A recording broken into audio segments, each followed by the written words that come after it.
Se você acha que você já viu os piores escândalos desde que começou a ser ditadura do STF, se prepara, porque acaba de explodir uma bomba, o maior escândalo, e para variar, do Alexandre de Moraes e de como ele perseguiu e prendeu pessoas ilegalmente, de uma organização criminosa que ele criou no período pós-8 de janeiro para prender pessoas. Isso aqui é uma bomba que, se não sair no Jornal Nacional, então a Globo tem que fechar. Porque isso aqui não é brincadeira. Como vocês sabem, Eduardo Tagliaferro, assessor do Alexandre de Moraes, forneceu todas as provas e evidências que ele coletou enquanto ele estava à frente daquele gabinete da censura, sob comando do Alexandre de Moraes, e ele entregou para um jornalista produzir um relatório e explicar o que aconteceu. Michael Shellenberger, um jornalista americano super renomado, fez um relatório de 38 páginas, que é uma bomba, gente. Isso aqui é chocante. Eu não li ele todo, tá? Mas antes de terminar a ler, eu já falei, cara, o povo precisa. Eu vou deixar o link para você baixar esse relatório aqui embaixo desse vídeo. Mas vamos lá. É um relatório só do 8 de janeiro. Tem vários crimes cometidos por aquela associação do Alexandre de Moraes. Mas aqui é só do 8 de janeiro. Força-tarefa judicial secreta para prisões em massa. E aqui ele mostra como que o Alexandre de Moraes e essa pessoa aqui, ó, Cristina e o Kiko Kusahara, que é essa daqui, eu vou mostrar para vocês, que são os agentes, essa aqui, ó. Eles criaram um sistema para criar certidões positivas, para prender pessoas, aquelas pessoas que estavam acampadas em frente ao quartel. Acredite nisso, gente. Olhando as redes sociais delas para ver se elas tinham alguma postagem durante a vida delas que tivesse uma crítica ao Alexandre de Moraes ou ao Lula. Olha a loucura que chegou esse pessoal. Isso é doentio, é patológico. Então aqui vem várias imagens das conversas entre eles e ela o tempo inteiro pressionando para fabricar, produzir esses relatórios urgentemente, porque eles precisavam prender essas pessoas rapidamente. Então, assim, era uma busca feita na rede social, usando ferramentas irregulares, criminosas, ilegais, que anulariam qualquer processo na história, qualquer um. Ó, precisamos disso com rapidez. Temos 1.200 pessoas custodiadas e a maioria dela vai ser liberada. Então não podemos nos dar ao luxo de ficar filosofando. O que era filosofando? O Eduardo Tagliaferro estava dizendo, olha, isso aí é meio perigoso, o que a gente está fazendo está errado, a gente está invadindo certas prerrogativas, isso vai dar merda. E ela, que filosofar, rapaz, vamos prender o povo. Precisamos estar seguros de que vamos certificar, porque é com base nessa certificação que vamos separar as hipóteses. Parece que uma coisa exclui a outra, mas não vamos precisar aprender a trabalhar, com rapidez e de forma segura. Não temos como chegar no final do dia e ter apenas 30 ou 40 identificados. Levaríamos 30 dias para soltar todos. Olha que loucura dessa mulher. Fabrica logo as provas aí para a gente prender esse povo. Mandando o povo trabalhar no final de semana, ela não tem autoridade para fazer isso. Olha que loucura isso aqui, ó. Ó, mas o ministro não quer soltar sem antes a gente ver nas redes se tem alguma coisa. O ministro Alexandre de Moraes.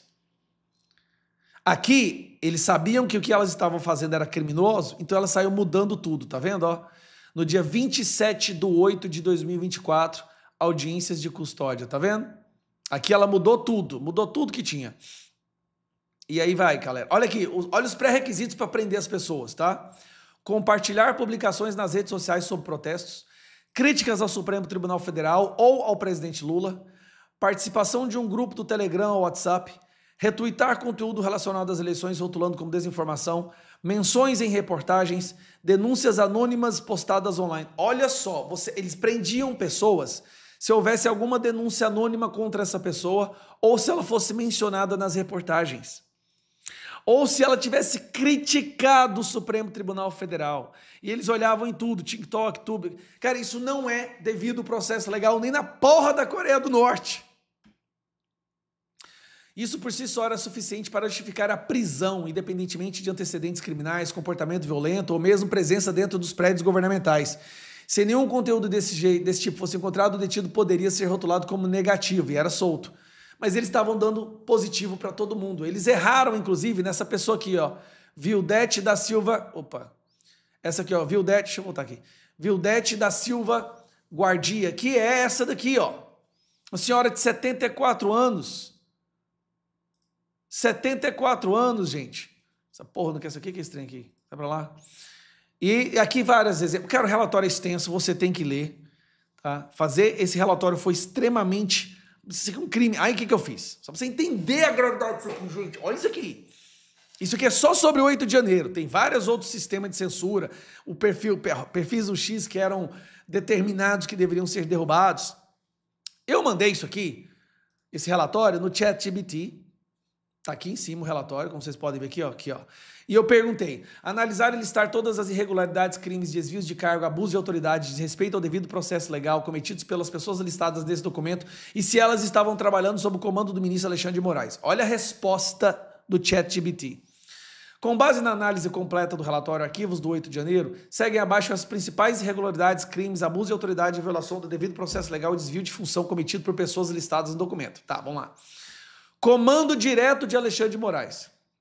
Ministro do STF, presidente do TSE à época, centralizou decisões de prisão, ordenou investigações por e-mail pessoal fora dos canais oficiais, desconsiderou o parecer da PGR pela soltura de réus, violou o princípio do juiz natural e de separação de poderes, utilizou o TSE, que não tem função investigativa, como braço policial judicial, classificou os réus como terroristas sem base jurídica, montou um grupo paralelo no WhatsApp para coordenar prisões e certidões ilegais, ignorou os direitos humanos de idosos doentes e sem teto.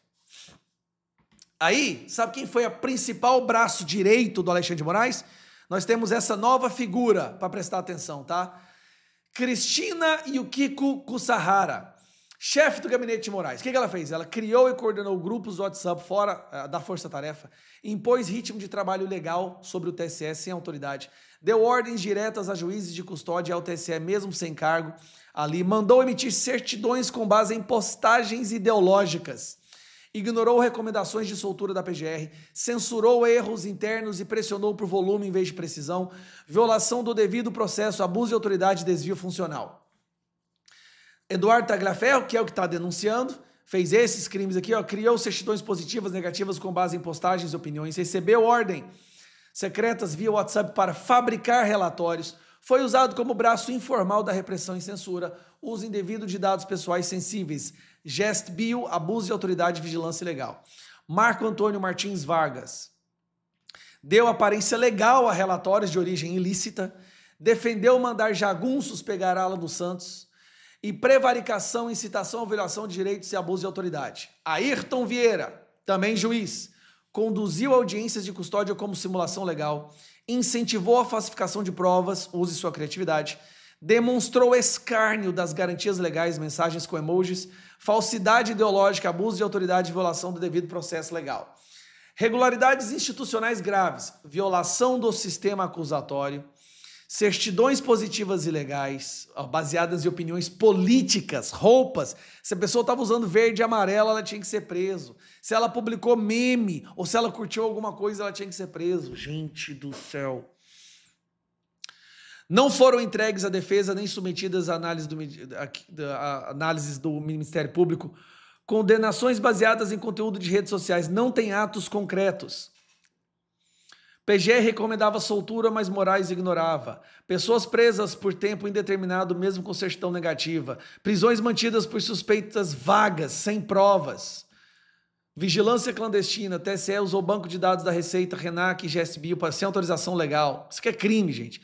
Colaboradores externos, ONGs, jornalistas, FGV, o FRG, infiltrados ilegalmente. Cara, eles colocavam jornalista e gente da Universidade Federal do Rio de Janeiro. Aí tem a opinião de alguns juristas, resumo dos crimes que eles cometeram, tá aqui todo o resumo. Aí eu pedi para listar os principais agentes que cometeram esses crimes. Tá aqui, ó. Alexandre de Moraes comandou toda a operação e concentrou poderes de forma constitucional. Cristina Yukiko, coordenadora da Força Tarefa via WhatsApp, pressionou os juízes e mandou emitir certidões ilegais. Eduardo Tagliaferro produziu certidões positivas com base em redes sociais e opiniões políticas. Marco Antônio Martins Vargas deu aparência de legalidade e documentos fabricados, sugeriu ações ilegais contra opositores. Ayrton Vieira coordenou a audiência de custódia simulada, incentivou fabricação de provas. E Carlos Frederico dos Santos agiu sem autoridade constitucional, ignorando a titularidade da vice-procuradora Lindora Araújo. Não é Magnitsky mais, agora isso é um caso de prisão. E não só para Alexandre de Moraes, mas para toda a cadeia de comando. Gente, o que eles fizeram com a justiça brasileira é um escárnio. É a coisa mais abjeta, mais escandalosa que já se teve de notícia da justiça do nosso país. Isso não pode ficar assim. Hugo Mota, Alcolumbre, faltava provas, está aqui. Estão aqui as provas. Está aqui o relatório. E leia esse relatório e choque. Eu quero ver se a Rede Globo, CNN, Metrópolis vai publicar isso aqui. Aí isso eu quero ver. Que Deus nos acuda, pessoal. Nessas horas a gente tem que ter muita calma, muito pé no chão. Diz o ditado que antes de começar a melhorar, costuma piorar muito. Pois eu acho que esse piorar muito chegou no limite do limite agora. Justo hoje, quando sai a segunda fase da Vaza Toga, com documentos, evidências e conversas entre a chefe de gabinete do Alexandre de Moraes, os juízes substitutos, a forma como eles fabricaram evidências e provas para prender pessoas inocentes apenas pelo posicionamento delas nas redes sociais, parece que para abafar esse escândalo, porque este sim é um escândalo, tá? Este é o escândalo verdadeiro. Parece que para abafar esse escândalo, Alexandre de Moraes faz isso aqui agora. Olha o absurdo. Moraes decreta prisão domiciliar de Jair Bolsonaro. O PF faz busca na casa do presidente e leva todos os celulares. Bolsonaro está preso em casa neste momento. Gradativamente, ele vai cada vez mais tentando censurar, calar e matar Bolsonaro. Porque como é um passo pequeno a cada vez, a intenção é não causar uma grande comoção. Se você, ao invés de simplesmente aniquilar uma pessoa de uma vez por todas, se você faz aos poucos, a sociedade vai acostumando com isso. Pois eu não estou disposto a acostumar. Olha o absurdo da decisão. Vou pegar alguns trechos aqui, porque é a coisa mais abjeta. Cara, se esse cara continuar ministro do STF, esquece Brasil, esquece eleição, esquece democracia. Tá? Olha isso aqui. Eles usaram essa postagem do Flávio Bolsonaro, onde o Flávio Bolsonaro postou o pai dele em casa, porque ele está em prisão domiciliar no final de semana, com tornozeleira falando no celular. Aí vem a justificativa. Agindo ilicitamente, o réu Jair Bolsonaro se dirigiu aos manifestantes reunidos em Copacabana, no Rio de Janeiro, produzindo dolosa e conscientemente material pré-fabricado para seus... Olha da onde que saiu isso aqui, que a fala do Bolsonaro em Copacabana foi um material pré-fabricado. Ele fica imitando isso toda hora. Material pré-fabricado. A fala do presidente num evento de apoio a ele, onde ele simplesmente fala, boa tarde Copacabana, não desista. Ele falou uma frase ou outra, foi um material pré-fabricado para seus partidários continuarem a tentar coagir o Supremo Tribunal Federal e obstruir a justiça, tanto que o telefonema com seu filho foi publicado na plataforma Instagram. Olha que loucura, gente. A participação de Jair Bolsonaro e sua mensagem por telefone foi divulgada pela imprensa nas redes sociais. Aí tá aqui a imprensa divulgando. Bolsonaro saudou os presentes e afirmou que a manifestação é pela nossa liberdade, pelo nosso futuro e pelo Brasil. Olha só a frase pré-fabricada de coação ao STF, de intimidação, de ataque ao STF. Pela nossa liberdade, pelo nosso futuro e pelo Brasil. Olha a loucura que virou o Brasil, gente. E aí diz que o Flávio apagou depois, Flávio apaga post, então a gente não sabe. Por que apaga? Ninguém sabe hoje em dia o que não pode, o que pode fazer mais. Então, na dúvida, você vai pela precaução. Agora não, a precaução da dúvida, nesse caso, virou confissão. E aqui tá o Flávio aparecendo. De novo, Flávio Bolsonaro postando ele. Olha que loucura é essa, gente? Aí tem uma imagem do Carlos publicando o pai dele, sozinho em casa. Bolsonaro está sendo preso por atos de terceiros, que não necessariamente tiveram a consciência dele. Ele continua. Não obstante isso, as falas de Eduardo Bolsonaro direcionadas aos manifestantes na data de ontem também corroboram a atuação coordenada dos filhos a partir das mensagens do ataque ao Supremo Tribunal Federal. Meu Deus do céu, se isso não for uma ditadura das mais graves, das mais sérias, eu não sei o que é. Eu não sei. Aí ele coloca que mostra sinais de desgaste. Para que tem isso aqui? Ó, a tônica dos discursos do judiciário, especialmente ao ministro Alexandre de Moraes, relator das ações e tal. Então vamos lá. Para concluir, Bolsonaro agora tá preso em casa, tá? Ele não pode sair. Ah, olha isso aqui. Conforme tenho afirmado reiteradamente, a justiça é cega, mas não é tola. A justiça não permitirá que um réu a faça de tola, achando que ficará impune por ter poder político e econômico. A justiça é igual para todos os réus que descumprem o deliberadamente. Mesmo se você fosse assim, traficante corrupto, ou fizer rachadinha e confessar que faz rachadinha, aí você não tem problema nenhum. Cara do céu. Então vamos lá. Proibição de visitas, salvo dos seus advogados regularmente constituídos e com procuração nos autos, além de outras pessoas previamente autorizadas por esse Supremo Tribunal Federal. Os visitantes autorizados pela Suprema Corte nessa decisão ou a partir de requerimento formulado nos autos ficam expressamente proibidos de utilizar celular, tirar fotos ou gravar imagens. Presta atenção. Você não pode usar celular na casa do Bolsonaro. Você está entendendo isso? Na casa do Bolsonaro não pode ter celular. Proibição do uso do celular diretamente ou por intermédio. Ele não pode pôr a mão num celular. Não é só rede social. O Bolsonaro não pode pegar em um celular. Mas a democracia está bem. Tá tudo bem na democracia. Tá tudo perfeito, gente. Relator Alexandre de Moraes. No mesmo dia que fica provado através das provas apresentadas por Eduardo Tagliaferro que o Alexandre de Moraes criou uma justiça paralela para perseguir pessoas pelo seu posicionamento na rede social e prendê-las no 9 de janeiro. Agora vamos lá. O que o Moraes quer? Por que o Moraes está fazendo isso? O Moraes está criando uma situação onde ele coloca os seus colegas da primeira turma numa situação onde eles sejam obrigados a votar. Isso vai para o plenário da primeira turma, tá? A primeira turma vai ter que votar essa cautelar. E todos que votarem favoráveis, o Moraes sabe que essas pessoas vão ser sancionadas pela Magnitsky. E ao serem sancionadas, ele não vai ficar mais sozinho. O Moraes não quer ficar sozinho.